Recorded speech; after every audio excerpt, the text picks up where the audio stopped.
You're listening to an archived Cabral Concept podcast. After listening to this show, check out the most up-to-date podcasts available at stephencabral.com/podcasts or search directly on iTunes.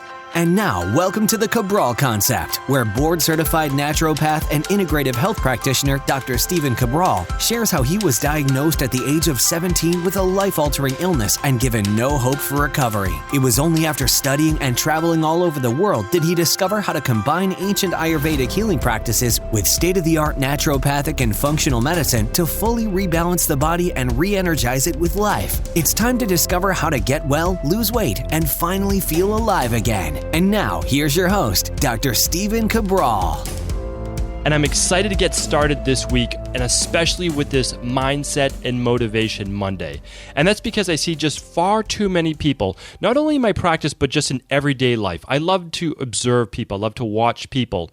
And one of the things that I see over and over again is that too many people are identifying with their current situation, where they're currently at in life.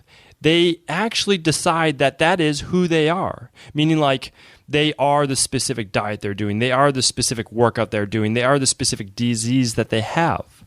And because of that, whenever they want to change, it becomes very, very difficult. So let me give you a few examples.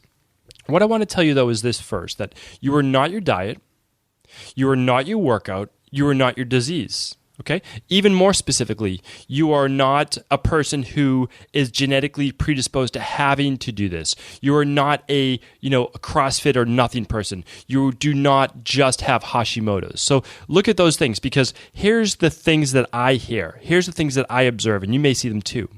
Last weekend, I was at a conference. I was speaking at an event. And I was out for my lunchtime walk. And I just grabbed some food and I'm eating outside. I see a lot of people just going by, walking by. And again, I love watching people, love observing people. And again, just being a part of the community, just really being a part of the world and observing really without judgment, just kind of watching people. And I get to hear how people speak. I get to see how they interact with others. And I find that fascinating. So one thing I want to share is that I saw so many people they're talking about their struggles. They're talking about their problems. And again, I have no issues with that. I was there myself, so I do understand that. However, I heard one specific woman say, "Oh, I can't do that because of my fibromyalgia." And then I'll tell you this, about 4 other lines in a row was, "Oh, I wish I could do that, but I have fibromyalgia. Oh, I can't eat that specific thing because I have fibromyalgia. I can't go on that walk or can't do this specific thing or whatever this is because of my fibro." And I found that to be sad, because fibromyalgia is not something that you need to live with for the rest of your life. Neither is almost any other disease out there, right? Remember, it's disease. Your body's out of balance, which means if you have Hashimoto's, you don't need to suffer from the symptoms of Hashimoto's for the rest of your life.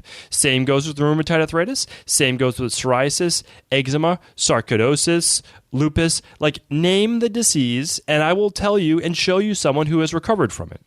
So the thing is this, though, if you're identifying with it, whatever it is, and again, it can also be anxiety, depression, ADD, panic attacks, dyslexia, you name it. And you might say, no, those things are genetic, they're inborn, you can't change them. That's not true. That's what you've been told is the truth from conventional medicine.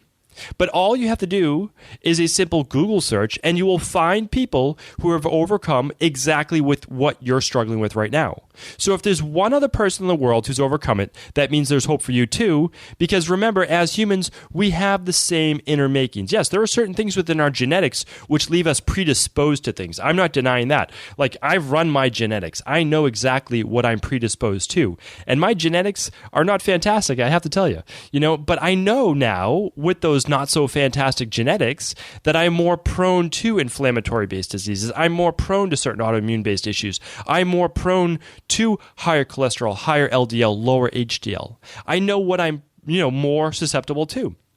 But that doesn't mean I have to get any of those specific things as long as I keep my body in balance and not push towards those things. And yes, you can run those specific tests as well, but that's not what today's all about. Today's about you can't change. You can't even become better. You can't lose weight if you're the person who tells yourself, I'm just a bigger person. Or I just have Hashimoto's, my mom had Hashimoto's and so did her grandmother. There's nothing we can do about it.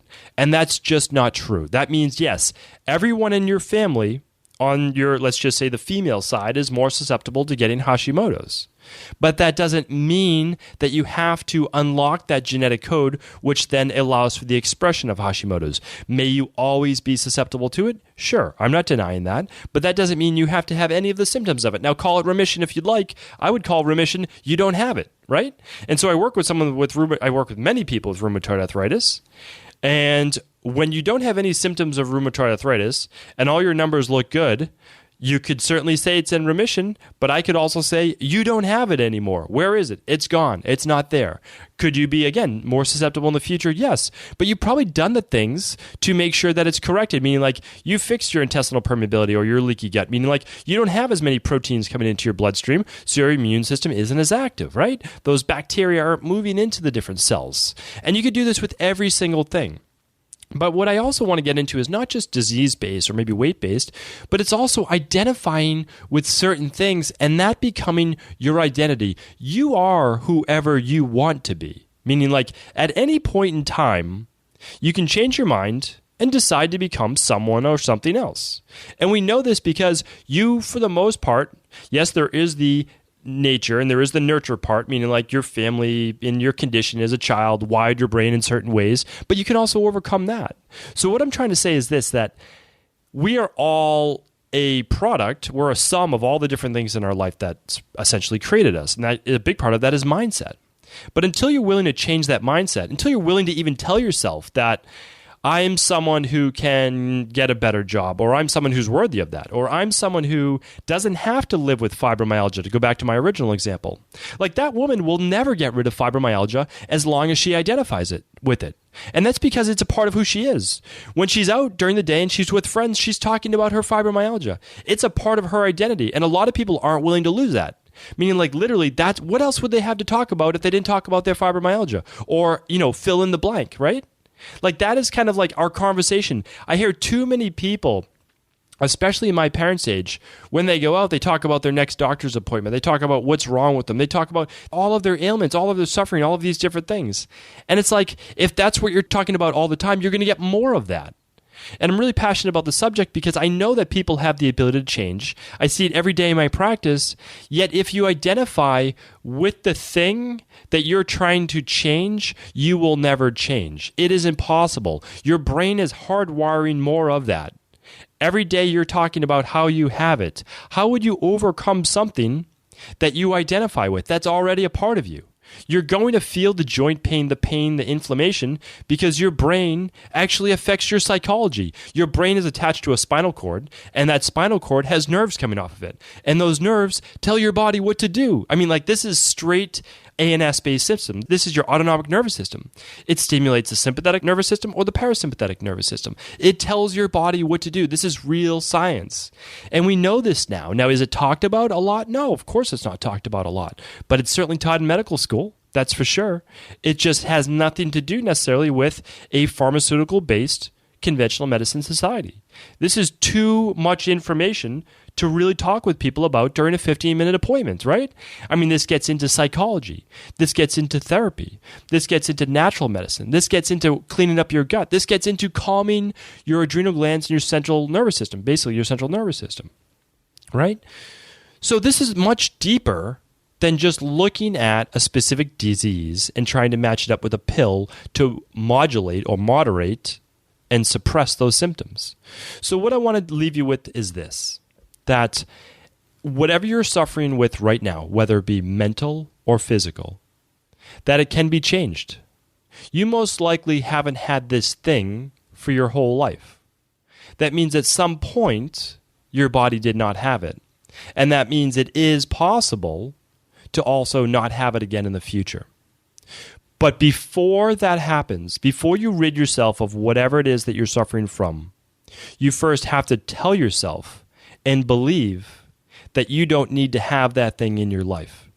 You don't need to be a victim of it. You don't need to identify with it. And that there are other parts of you that are great, and that you don't have to just share this one thing and talk about this one thing and identify this one thing with other people. There can be another part of you, and there can be much, much better things to come. So what I want to do is simply leave you with the hope that you can overcome whatever it is that you're suffering from right now. I honestly believe that. I've seen it happen every single day in my practice, and all you have to do is go online and find one other person, again, one other person who had what you had, and there's always one other person, I can tell you that has overcome what you're looking to overcome as well. If there's any questions on this, please do feel free to let me know. And this is an episode that meant a lot to me, and that's because I see too many people right now. I see too many people suffering for no reason at all. Yes, these diseases, these mental afflictions can be difficult to overcome. They can be a great hardship in our life. But first, it starts with a mindset that we can overcome it. And second, it comes with actually just finding out what it is that's holding you back, finding out what those imbalances are that are keeping you from the life that you want. Thank you, everyone, for tuning into another Cabral Concept. And please do feel free to pass this episode along to anyone it could help. Ever wonder what the best sauna, blue blockers, sleep trackers, wake lights, salt lamps, or other health gadgets are? Or what about the top non-toxic mattresses, sheets, soaps, bath products, toothpaste, and cookware? Or would you like to know the cleanest choices for hemp parts, meal delivery services, supplements, and much more?